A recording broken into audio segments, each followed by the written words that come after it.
Norma terbagi 4 macam. Pertama, norma agama, contohnya melaksanakan ibadah, semestinya dosa atau hukuman di akhirat.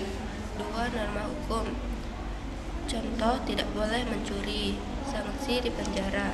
3. Norma kesusilaan, contoh bersikap jujur, sanksi merasa bersalah. 4. Norma kesopanan, contoh menghormati yang lebih tua, sanksinya celaan.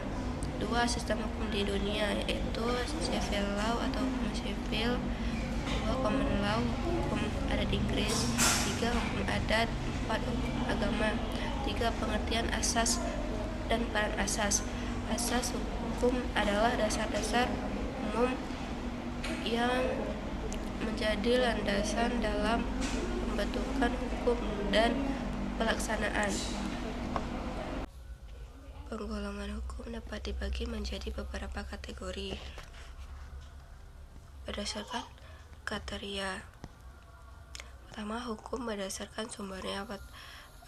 Ada hukum tertulis dan hukum tidak tertulis. Kedua, ada hukum berdasarkan wilayah berlakunya, yaitu hukum nasional dan internasional. Internasional ada hukum asing.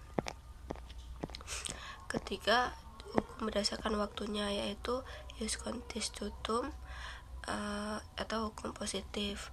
Kedua, ada ius constituentum, yaitu hukum yang direncanakan. Keempat, ada hukum berdasarkan subjeknya, yaitu hukum privat dan hukum publik.